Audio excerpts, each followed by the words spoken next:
আমরা জানি যে কাল রাত্রি থেকে শ্যামবাজার কার্যকরণ একটি আইনগতভাবে একটা অসুবিধা আছে ওইখানটাতে যান চলাচল বা পথচারীদের জন্য। সেই কারণে আমরা এমন কিছু করতে চাই না যেটাতে আইন লঙ্ঘিত হয়, আমরা এমন কিছু করতে চাই না যেটাতে শান্তি বিঘ্নিত হয়, ঝামেলা হয়, কোনো রকম অনুবিপ্রেত পরিস্থিতির সৃষ্টি হয়। সেজন্য আমরা যে অবধি যাওয়া যাবে আমরা সেই অবধি যাবো এবং সেখানে দাঁড়িয়ে আমাদের কথাগুলো বলবো। আমরা এটাও চাই না যে শ্যামবাজার মোড়ের কাছে গিয়ে অজস্র গাড়ির প্রচুর ভিড় ভাড় হয়ে যাক ইত্যাদি। তাই জন্য আমরা গাড়িগুলিকে যথেষ্ট আগে রাখবো শ্যামবাজার মোড় থেকে, এবং বেশ কিছুটা আগে থেকে আমরা হয়তো যে কজন আমরা আছি সবাই মিলে হেঁটে শ্যামবাজারের মোড় অবধি যাবো এবং সেখানে গিয়ে এই মেডিকেল শিক্ষার্থীদের সঙ্গে আমাদের যে কী বলবো যে সলিডারিটি সেটা প্রকাশ করবো বা যার যেটা বলার সেটা বলবো। ঠিকমতো আমরা শিল্পী হিসেবে নয়, সেলিব্রিটি হিসেবে নয়, আমরা সম্পূর্ণভাবে একেবারেই সাধারণ মানুষ হয়ে, সাধারণ এই রাজ্যের একজন মানুষ হয়ে আমরা একটা দোষের বিচার চাইছি। সারা পৃথিবী জুড়ে মানুষ যেটা চাইছে আমরা সেটা চাইছি। ব্যাস, আমরা শান্তিপূর্ণভাবে একসাথে শুধু জমায়েত হচ্ছে, সেইটুকুই।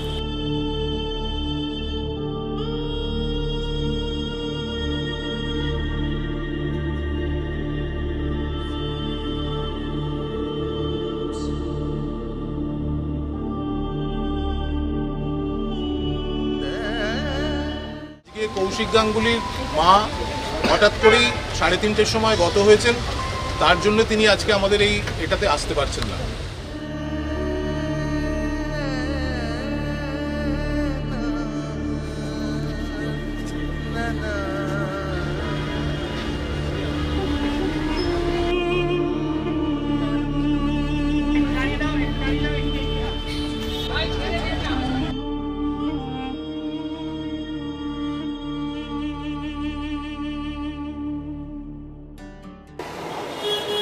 আর মা মানুষ হিসেবে না ভীষণ স্বাধীন চেতা ছিলেন এবং মনে করতেন যে নারী স্বাধীনভাবে ঘুরবে ফিরবে, সব কিছু করবে। যে আজকের দিনে দাঁড়িয়ে যখন উনি এরম সময় চলে গেলেন, কোথাও গিয়ে একটা আমার মনে হচ্ছে উনি আমাদেরকে সেই রাশটা ছেড়ে দিয়ে গেলেন যে তোমরা যাও গিয়ে পার্টিসিপেট করো।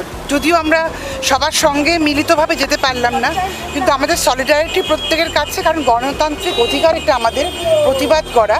আমরা জাস্টিস চাই, মেয়েদের সুরক্ষা চাই, এবং মেয়েরা রাতে বেরোবে না সেটা সুরক্ষার নিয়ম হতে পারে না, সুরক্ষা দেওয়াটা নিয়ম হতে হবে। এটাই আমাদের বক্তব্য।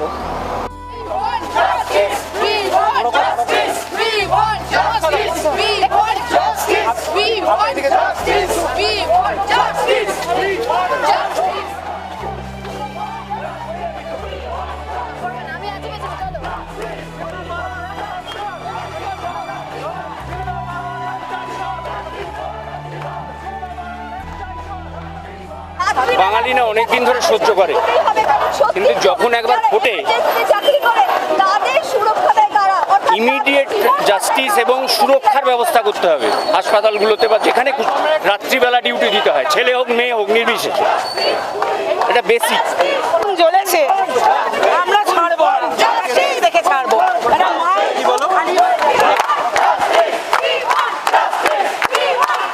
ব্যাপারটা যখন বিচারাধীন, ব্যাপারটা যখন সাবজুডিস বা বিচারাধীন, তখন আমরা তো আলাদা করে বলতে পারি না যে কে কি বিচার করছে, তার বিচার পদ্ধতি কি, সেটা নিয়ে কথা বলার আওতায় মানে সেই দৃশ্যতা বা জায়গা আমাদের নেই। আমাদের বক্তব্য হচ্ছে যে গাফিলতির জন্য এই ঘটনা, এরকম একটা ঘটনা ঘটতে পেরেছে, বা গত 10 বছরে যেখানে যেখানে আমরা ধর্ষণের ঘটনা দেখেছি সেখানে যা গাফিলতি হয়েছে, এই গাফিলতিগুলোর জন্য সমস্ত জায়গার প্রশাসনকে অ্যাকাউন্টেবল থাকতে হবে এবং এমন পদক্ষেপ নিতে হবে যাতে এরকম ঘটনা ভবিষ্যতে কোথাও আর না ঘটে।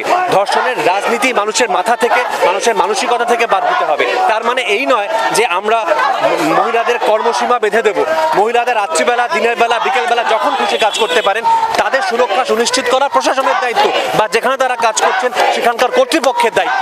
এটা তাদের কর্মসীমা বেঁধে দিতে পারি না আমি কখনো। আমরা সিনেমা পাড়া থেকে একটাই শর্ত তুলছি, আরজি করের তরফ থেকে যেন জাস্টিসটা আমরা পাই। That's it. পাওয়া তো উচিত, কিন্তু তাড়াতাড়ি।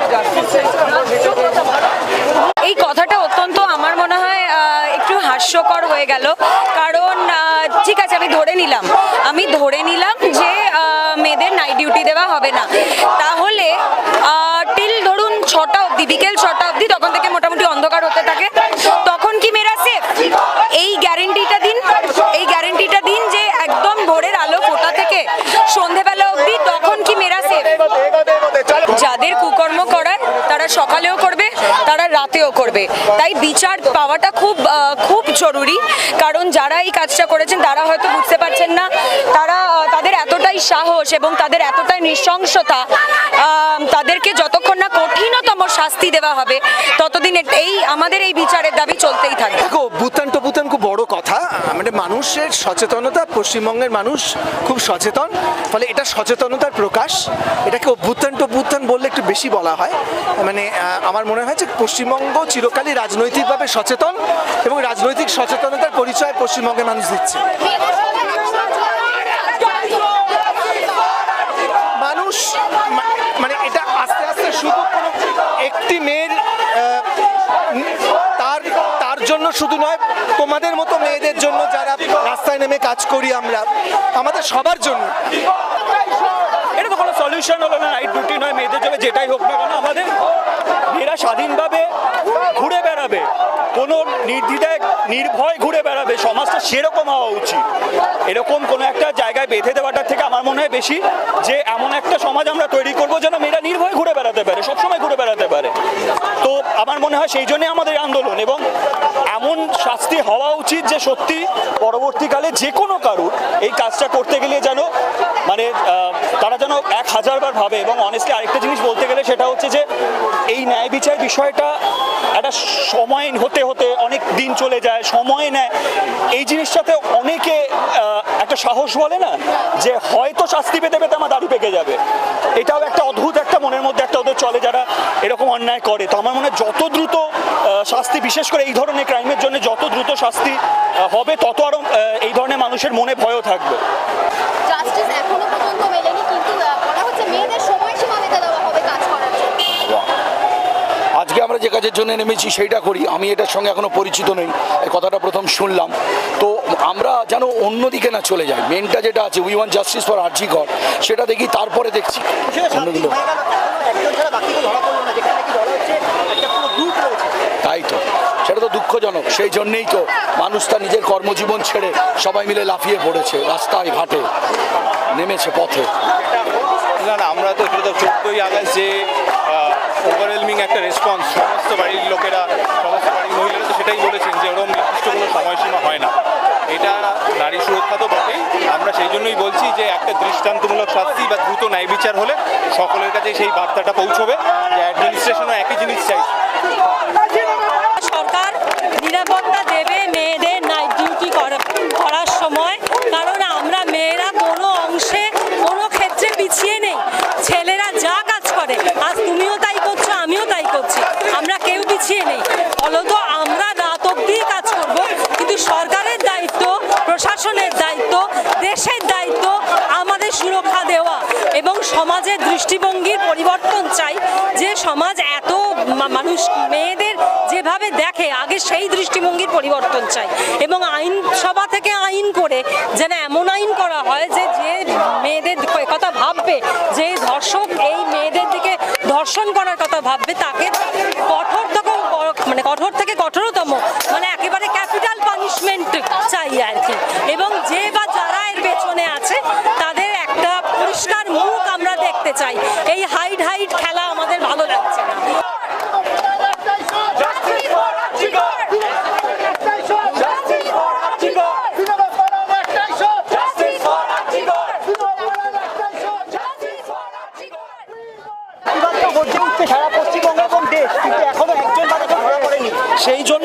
মানুষ রাস্তায় নেমেছে।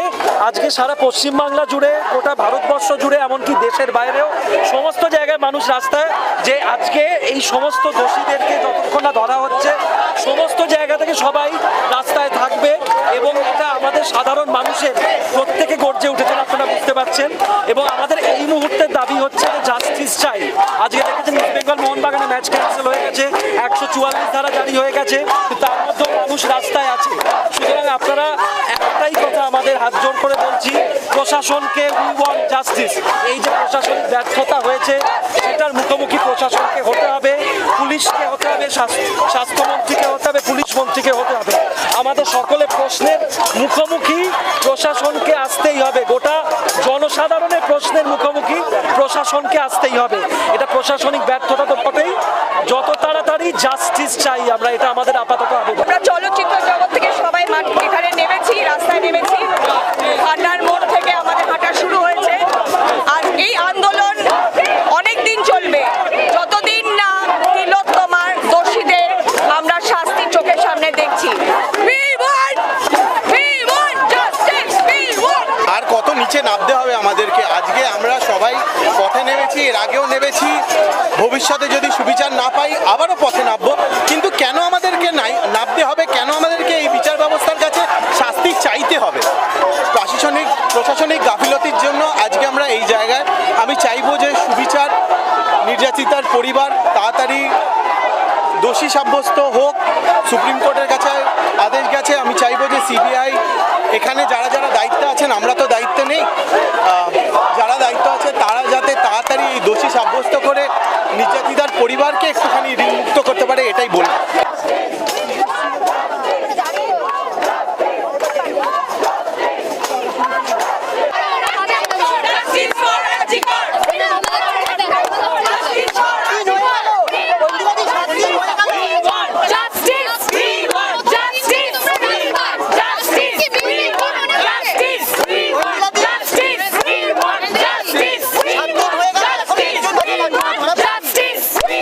আমরা জাস্টিসের জন্য লড়াই করছি, যতক্ষণ না ধরা পড়বে লড়াই করে যাচ্ছি।